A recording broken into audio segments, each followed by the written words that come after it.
paleografía. Espero que hayan tenido un bonito fin de semana. Entonces nos habíamos quedado en la clase anterior, luego de haber visto, ¿no?, definiciones, conceptos sobre paleografía y de tratar de poner en la balanza la importancia de esta disciplina, finalmente nos habíamos detenido en su relación con otras ciencias, ¿no?, otras áreas del quehacer del conocimiento humano, y entre ellas habíamos visto la religión, el derecho, la literatura, la filología, la historia y la salvaguarda de derechos como último punto, ¿no? Y yo había recalcado, incidido en la importancia de la paleografía porque nos ha permitido acercarnos a generaciones pasadas, ¿no?, a las sociedades anteriores a nosotros, para conocer mejor, ¿no?, gracias a siempre desde la óptica de la escritura, ¿no? Porque la paleografía, pues como está claro, no se entiende en la tradición oral o en las sociedades que no desarrollaron escritura, ¿no es cierto? Porque por principio la paleografía estudia la escritura antigua precisamente. Entonces, en todos los ámbitos del desarrollo humano, donde hay escritura antigua, la paleografía es fundamental para acercarnos a este conocimiento, ¿no? Y finalmente, si queremos darle un fin práctico, la paleografía se hace necesaria para refrendar, sostener nuestros derechos. Por ejemplo, hay casos tanto de particulares como de comunidades que hasta el día de hoy están en pleitos por límites de tierras, por derechos sobre el agua, ¿no? Entonces, y hay que remitirse a documentos antiguos. Y en diplomática conversamos sobre esto, ¿no?, sobre la guerra de los diplomas y cómo el origen de esta disciplina, la diplomática, tiene que ver con la investigación sobre los diplomas auténticos que ratifican límites, ¿no? Ya, para hacer ese estudio hay que manejar, o esa investigación, hay que manejar la escritura antigua, hay que dominar la paleografía. Entonces, el fin práctico es ese, ¿no? Si uno tiene problemas con una herencia, por ejemplo, de una propiedad en Lima o en cualquier lugar del país, va a tener que hacer un recuento del dominio de la propiedad, ¿no?, desde dónde viene. Y muchas veces se remontan al siglo XVIII, o antes, en algunos casos. Y entonces, para probar que sus antepasados tuvieron esa propiedad y que fue pasando de mano en mano y llegar hasta usted, pues hay que revisarlo, ¿no? Y el tribunal o la autoridad competente va a tener que echar mano de esa disciplina, ustedes, para sostener sus derechos. Entonces, yo me he encontrado con alumnos de paleografía que trabajaban en archivos de abogado, en archivos de estudio de abogado, y que le fue muy útil para leer documentos del siglo XIX, ¿no?, principio del siglo XIX, que ellos tenían guardados de sus clientes para poder trabajar las argumentaciones en sus, ¿cómo se llama? En sus juicios. Entonces, hay un fin realmente práctico, ¿no? Como dice al final, salvaguarda de los derechos. Entonces, ahí me parece que nos habíamos quedado, si es que no tienen una pregunta más, vamos a continuar con la última parte de la primera clase.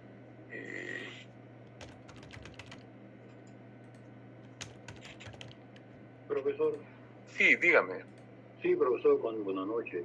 Profesor. Buenas noches. Profesor, cuando hablamos pues, del derecho en el PPT, efectivamente, profesor, mientras la aplicación y de interpretación de los expertos, ¿no? En esta disciplina, en esta carrera, esta ciencia, profesor,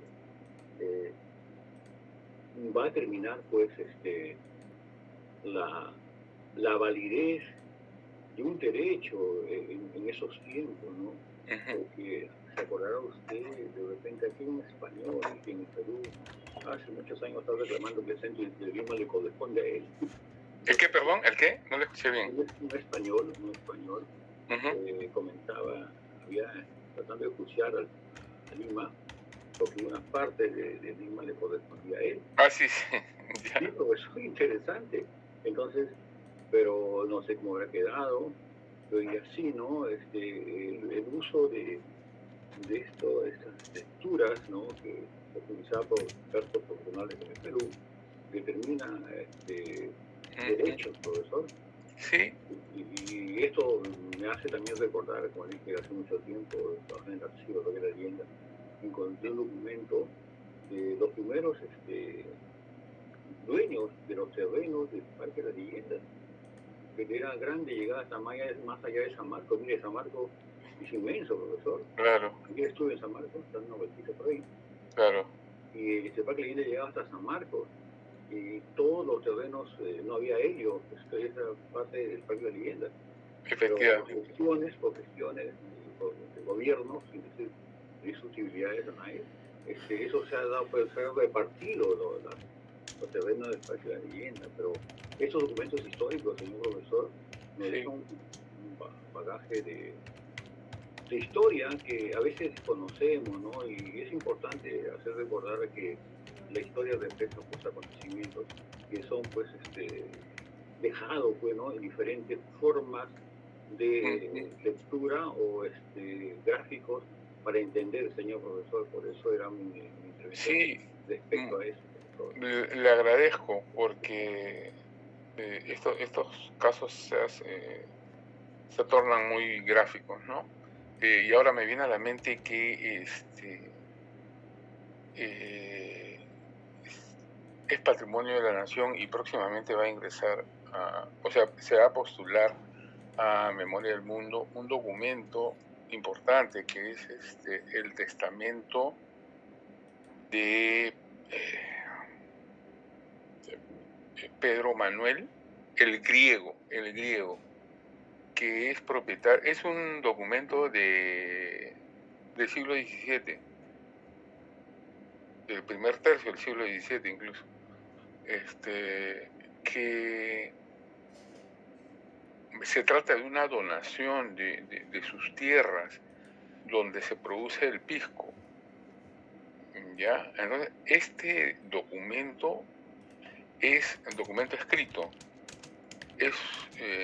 me parece que una prueba fundamental del origen del pisco en el Perú y del derecho que tiene el Perú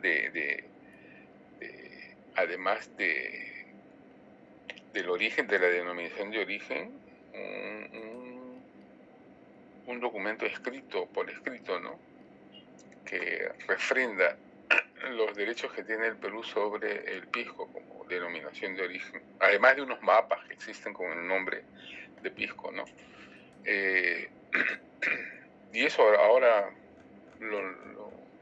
se me vino a la mente, ¿no? porque está en pleno proceso de patrimonialización de ese documento.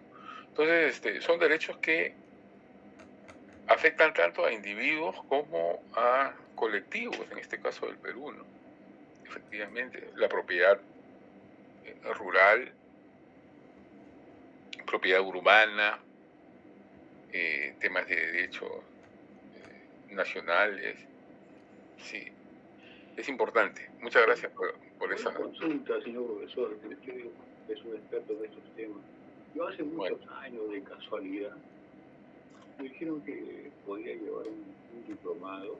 Lo llevé en la Robert Hoover. No, yo no tengo los folletos que me han perdido, porque eran en formato papel, en la mudanza, el derecho de papel. Me llevé un diplomado en predicación de grafología y grafotécnica. Y entendí pues que las expresiones debajo de la línea, por encima de la línea, para la derecha, para la izquierda, ¿no? Sí. Determinaban pues el estado de salud de la persona, ¿no? Seguro. Lo que vivía, ¿no? Se veía, ¿no? Que tenía dejadez, tenía entusiasmo, que tenía pues una serie de aspectos ya casi de una carga valorativa en psicología. Así y la grafotécnica también lo mismo, ¿no? Entonces, en ese tiempo que estaba pues bien familiarizado con eso, rápidamente comprendía lo que escribía. No le decía nunca nada, ¿no? Pero profesor, en este tema, ¿también se toma parte de ello o no, profesor, en la paleografía? Disculpe usted, más bien, muchas gracias. No, está muy bien. No, tanto como para el estudio de la personalidad, no, pues eso ya compete al ámbito de la pericia, ¿no? Si bien es cierto que la paleografía compete también a un tipo determinado de pericia grafológica, no tiene que ver con los aspectos psicológicos o de sanidad del autor del documento, ¿no? No llega a ese punto. De alguna manera se puede, lo máximo que se puede aproximar en profundidad a la personalidad del individuo que escribe es su formación. No se ha tenido alguna formación oficial, digamos, formal en escritura y lectura, ¿no? Eso de alguna manera se refleja en la forma de escribir. Gracias, profesor. Yo tengo entendido, señor profesor, de que los simios, transmisores de ley de libros que antiguamente se llevaban, tenían una habilidad, una expertise, una forma de cómo copiar casi idéntico a los libros originales, ¿no? Que eso eran expertos los monjes de los conventos, de la catedral, ¿no? Que claro. Tan bonito escribían, ¿no? Sí. Entonces, profesor, en eso va el detalle, ¿no? Pero usted sabe muy bien que existía en el Perú en 1800, 1900, 1700, 800, los gobernadores y líderes eran personas que escribían. Entonces, la escritura, profesor, por eso yo quería correlacionarlo en el aspecto, si escribían para la izquierda, tenían una especie de falta de ánimo, ¿no? Que se doblaba un poquito más, el ánimo era pues coyuntural, porque a veces arreglaban eso, entonces eso no se sabía, no se ha llegado a ver eso, ¿no, señor profesor? Muchas gracias. Sí, le agradezco, ¿no? Sí, pues, ahí nomás. La paleografía estudia la evolución de la escritura, no de la persona. Como le digo, ¿no? De alguna manera se puede conocer la formación de la persona a través de la escritura, pero más allá de eso, un poco complicado. Gracias. Entonces, veamos ahora la división de la paleografía, ¿no? Según el fin con que se verifica el estudio de las escrituras, la paleografía se divide en dos. En primer lugar, la paleografía elemental, donde se analizan los elementos gráficos de cada época, donde se analizan las letras y las palabras, las formas de escribir de cada época y nacionalidad. indagando sobre los conocimientos necesarios para la interpretación o para la lectura de estos documentos antiguos. Digamos que es su base fundamental.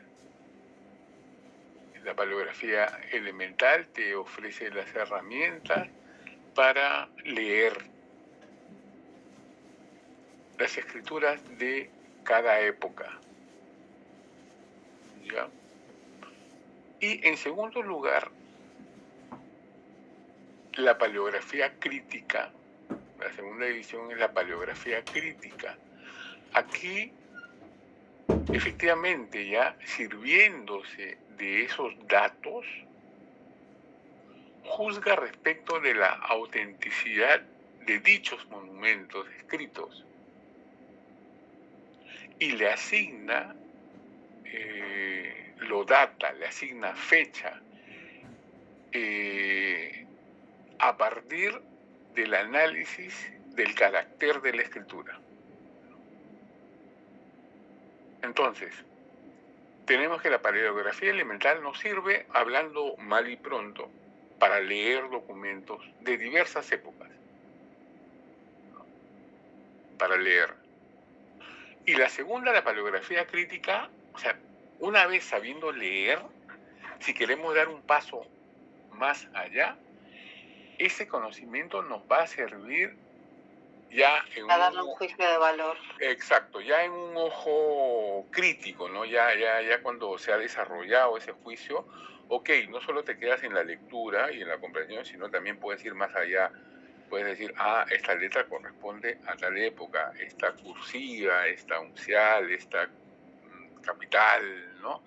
Corresponde al siglo XVII, XVIII, ¿no? A determinado texto también, a determinado oficio, ¿no? Los escribanos escriben así, los secretarios de Cancillería escriben de esta manera. Entonces, ya uno puede, como usted dice, emitir un juicio de valor sobre, bueno, el documento y datarlo en algunos casos. No una data exacta, pero sí uno puede decir, esto corresponde a tal época, ¿no? A tal siglo. Entonces, la división en primer lugar según el fin y según el objetivo que se persiga, tenemos 4 divisiones. No son nada del otro mundo, ¿no? La paleografía diplomática se ocupa propiamente de la escritura de los documentos, ¿no? Difiere de la ciencia diplomática. Aquí la paleografía se pone a disposición de la diplomática. Como les dije, la diplomática estudia el documento en su conjunto, pero la paleografía diplomática solo estudia la escritura del diploma. De la misma manera, hay una paleografía bibliográfica que estudia la escritura de los códices y de los libros manuscritos antiguos, que es una rama de la bibliografía también, ¿no? Pero no sé si ustedes recuerdan que algunos textos impresos tienen su propia forma de escribir, ¿no?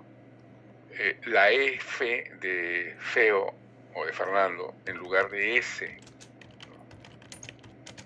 Se querían escribir bastante, la F suplía a la S, ¿no? Y parecería que dijese bastante. No sé si lo recuerdan, pero ya, ese tipo de escritura en códices o en manuscritos es el área de la paleografía bibliográfica, y así, ¿no? En los diversos soportes, la paleografía numismática examina la escritura en monedas, en medallas, y es parte de la ciencia numismática. Lo mismo la paleografía epigráfica es para estudiar la escritura en lápidas o en inscripciones arqueológicas. Entonces, pero además de ello, podemos encontrar también que según la nacionalidad hay tantas paleografías cuantos sean los pueblos que han dado carácter especial a su escritura, ¿no? Por ejemplo, los fenicios, los griegos, los romanos, los chinos, los japoneses, los españoles. Entonces, todas estas ramas, todas estas lenguas han tenido su evolución, tanto en su forma hablada como en su forma escrita. Entonces, cada una de estas nacionalidades tiene su propia paleografía. Entonces, tenemos una tercera división según la nacionalidad, ¿no? Hacerte un experto paleógrafo en español no te va a hacer un paleógrafo en portugués, por ejemplo, ¿no? Ni en alemán.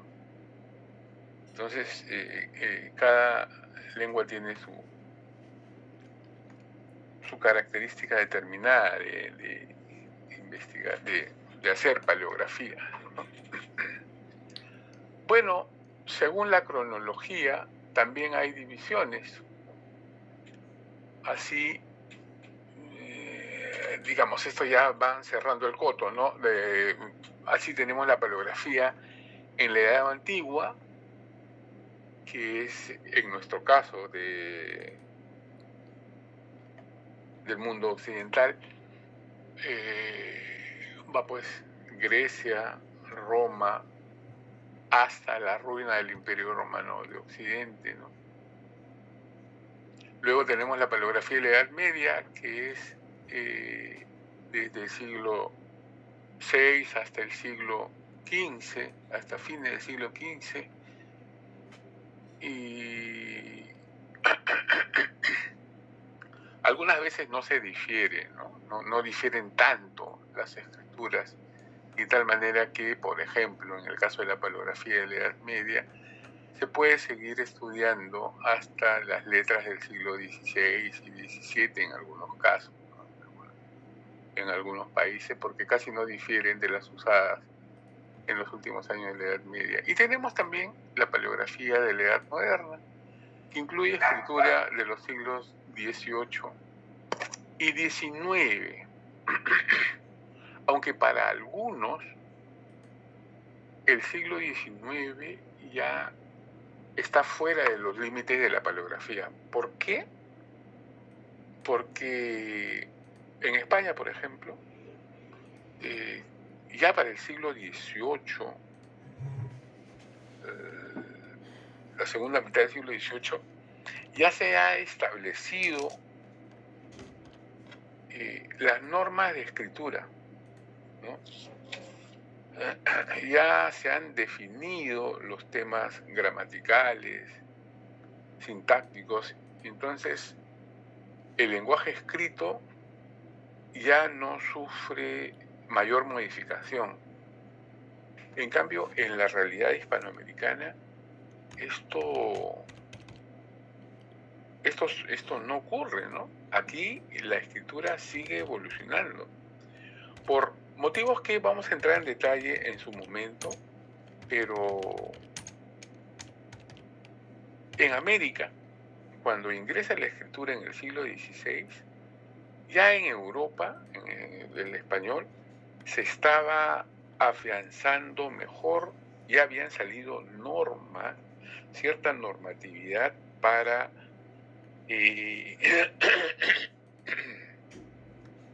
para un establecimiento correcto de la escritura, ¿no? Cada vez habían, por decirlo, menos errores. Pero con el descubrimiento de América, esos, entre comillas, errores vuelven a renacer. Les pongo un caso.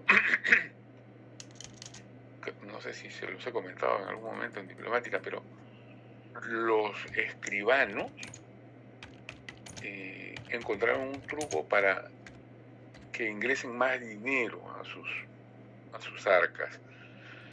Ellos cobraban por folios, ¿no? Mientras más folios, más cobraban. Entonces descubrieron que la manera de aumentar los folios era estirando las letras, de tal manera que, si bien es cierto, habían ciertas normativas, por ejemplo, cada folio debería tener 25 o 26 líneas, ¿no? Renglones. Bueno, ellos al alargar las palabras escritas, hacían que se requieran más, 26 renglones, lo que una carta podría tener 2 folios, pues ellos sacaban en 6, ¿no? 4, 5 o 6 folios, agrandando la letra, haciéndola más cursiva y uniendo unas palabras con otras, de tal manera que nace lo que se conoce como la letra procesal encadenada, ¿ya? Todo esto lo vamos a ver en detalle, simplemente les estoy mencionando. La letra procesal encadenada, que se torna absolutamente imposible de leerla para los coetáneos, ¿no? Entonces, los escribanos van a tener que cobrar por leer también, o sea, no solo por escribir, sino también por leérsela. Y esos trucos, esas malas artes, van a ser tratadas incluso hasta por disposiciones reales, ¿no? Disposiciones de los reyes. Por eso es que le digo que desde el siglo XVII y ya para el XVIII, ya todo esto se ha normado. Pero el descubrimiento de América, si bien constituye un nuevo escenario para una nueva sociedad, también la distancia hace que los ojos fiscalizadores no estén muy incisivos como se requiere, y renacen estos trucos, ¿no? Por eso es que Hispanoamérica tiene su ritmo en desarrollar la uniformización del lenguaje escrito. Entonces, incluso nosotros, acá en el siglo XIX, hay letras dificilísimas de leer. Eso ya no ocurre en Europa, en España. En España la escritura del siglo XVIII y siglo XIX es absolutamente fácil de comprender. Entonces, por eso decía que la edad moderna, en algunos casos, pero en el caso de Hispanoamérica, sí, el siglo XIX es materia de estudio de la paleografía, ¿no? Entonces,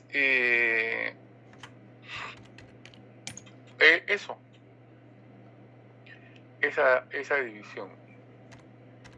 Por lo tanto, lo que nos interesa para nuestro curso es la paleografía diplomática española e hispanoamericana, y ahí nos vamos a ir centrando, ¿no? El punto 4 de esta primera clase tiene que ver con el objetivo de la paleografía, sus límites y su división, que es investigar el origen. Corresponde a la paleografía investigar el origen y transformaciones de las distintas clases de escritura usadas, por supuesto, en los documentos españoles hispanoamericanos, ¿no? Nosotros no nos vamos a meter con escrituras en latín, aunque por ahí va a haber algunas frases o latinazgos que vamos a tener que conocerlas, ¿no? Pero no es la mayoría de los casos. Además, la paleografía debe analizar los elementos componentes de esta escritura en sus letras, como no, vamos a reconocer, identificar las diversas letras, tanto en mayúsculas como en minúsculas, vamos a identificar y desarrollar las abreviaturas, vamos a conocer su signo de puntuación,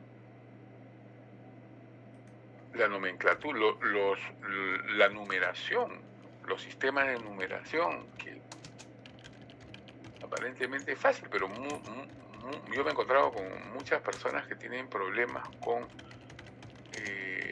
los numerales romanos, por ejemplo. Entonces, en fin, para obtener una clave segura, ¿no? Para obtener una metodología que permita interpretación adecuada de estos documentos antiguos. Y además que nos permita tener datos suficientes para deducir del estudio de estos documentos antiguos elementos que nos permitan juzgar sobre la autenticidad y datación de estos, ¿no? Como dijéramos anteriormente, entra en el dominio de la paleografía hispanoamericana la escritura introducida por los españoles en el siglo XVI, pero en Lima, en el Perú, por supuesto, ¿no? Pero para comprender mejor este abrupto inicio, porque no vamos a negar que la escritura irrumpe en la sociedad en los Andes centrales de una manera brutal, ¿no? Como todo, ¿no?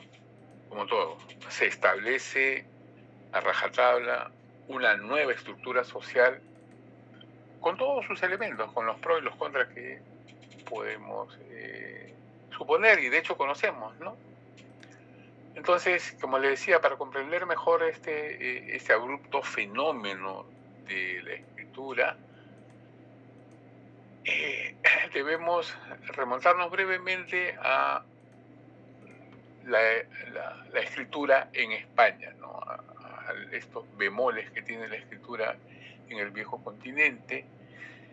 Y según los tratadistas, se puede estudiar la escritura en Iberia, en la península ibérica, desde el siglo VIII.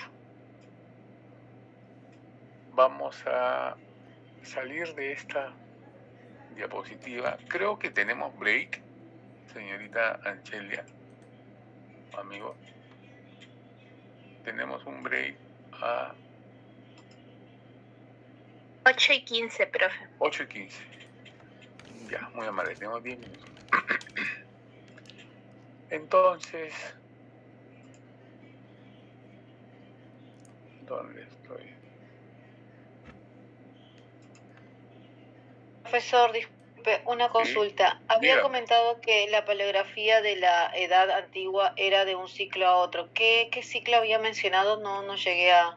Ya, la paleografía de la edad antigua Sí. estudia Grecia, Roma, hasta la caída del Imperio Romano, ¿no? El siglo IV, V. Es un punto que debemos tener en referencia, pero que vamos a revisarlo de alguna manera, pero no va a incidir directamente en nuestro trabajo de paleografía, ¿no? En el desarrollo de nuestras actividades, en el ejercicio práctico. ¿Ya? Muy bien. ¿Tienen alguna otra pregunta, algún comentario? Este curso de paleografía realmente, como les dije, es realmente un curso práctico. Si no leemos, transcribimos una cantidad regular de documentos, no vamos a poder desarrollar el ojo avisor, ¿no? Y les dije también que algunas personas tienen más predisposición que otras para asimilar esto. Ya vamos a irnos dando cuenta en la medida que avanzamos. Pero es importante saber de dónde viene todo, cuáles son los orígenes y cómo ha evolucionado, para comprender algunas cosas que aún hasta nosotros han llegado. Entonces, en ese sentido, por eso es que a mí me gusta hacer este curso con un poco de historia de la escritura, historia de los orígenes, para ir reconociendo estos elementos gráficos y su evolución. Entonces, nuestro segundo tema es la escritura en España antes de la dominación romana y luego durante, ¿no? No es un curso de historia. Lo que vamos a tratar de hacer es orientar la historia hacia nuestros fines. Entonces, tenemos la escritura en España antes de la conquista romana, en el punto 1. La escritura más antigua se denomina la ibérica, la estructura ibérica, lógicamente por el espacio geográfico en el que se desarrolló. Y esta escritura ibérica se ha llegado a nosotros en monumentos arqueológicos, ¿no? En especial en monedas y algunas superficies de esta naturaleza, que se deriva del alfabeto fenicio y del griego arcaico. Son alfabetos que no tienen nada que ver con nuestra escritura, pero el origen de la escritura en España se tiene que remontar a estos periodos. Pero si bien se establecieron, no se generalizaron en toda la península. Y también hay presencia de escritura cartaginesa. ¿Por qué? Porque vamos a ver unos mapas de la influencia de todo este espacio, ¿no? No sé si nos podemos ubicar un poco. Este es un plano, este es un mapa de la península ibérica, donde vamos a identificar lo que hoy es Portugal, que es esta zona, y España propiamente dicha, que es todo este sector. Este gran lago es el mar Mediterráneo, que continúa por acá, ¿no? Hacia acá. Entonces, estoy hablando de Cartago. Cartago es no los quiero aburrir con este tema de historia, ¿no? Pero es una sociedad navegante de comerciantes. Tanto los cartagineses como los fenicios estuvieron caminando por todo este litoral, estableciendo rutas comerciales, navegación. No solo los fenicios, los cartagineses, sino también los griegos, ¿no? Todo esto en azul es el mar Mediterráneo, la cuna de la civilización occidental, ¿no? Hacia el sur, todo esto es África. Asia anterior, ¿no? Medio Oriente, lo que se llama, esta es la luna fértil de Asia. Egipto está hacia aquí. Pueden ver el cursor, ¿no?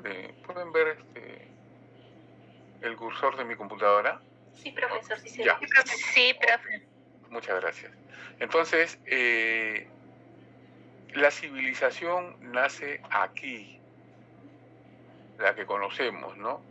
Mesopotamia, Egipto por acá. Esta es la media luna fértil.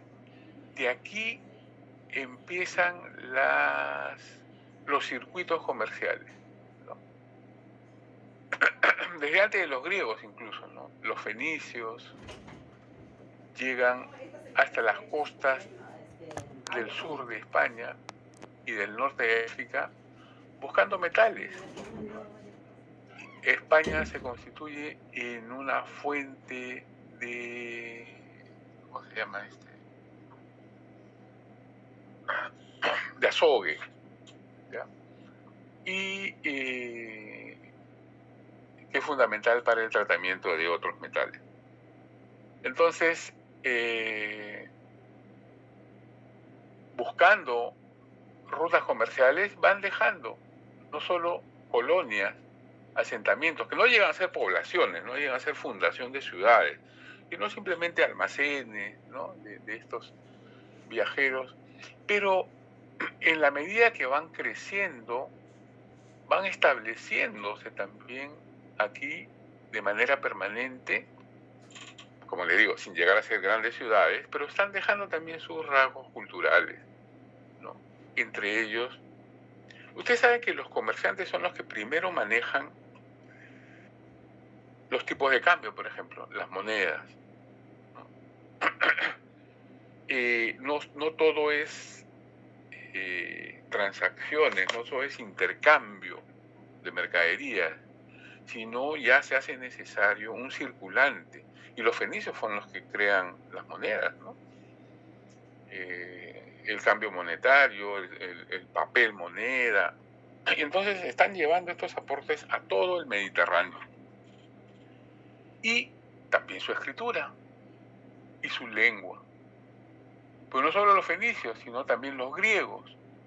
Los griegos en los primeros imperios occidentales, aunque tiene bastante de Oriente, pero el corazón está en Europa, ¿no? El corazón de Grecia está en Europa.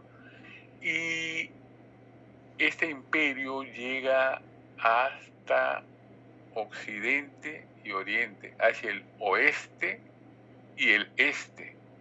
Entonces, llevando su cultura también. Son grandes navegantes que dominan todo el Mediterráneo, hasta que más adelante llega a Roma, pero ese ya es otro cantar. Entonces,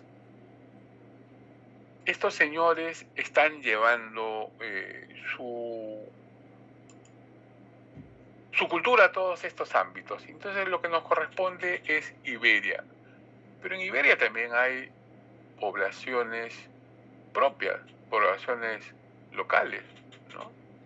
Acá tenemos un mapa con algunas familias lingüísticas y grupos etnológicos, ¿no?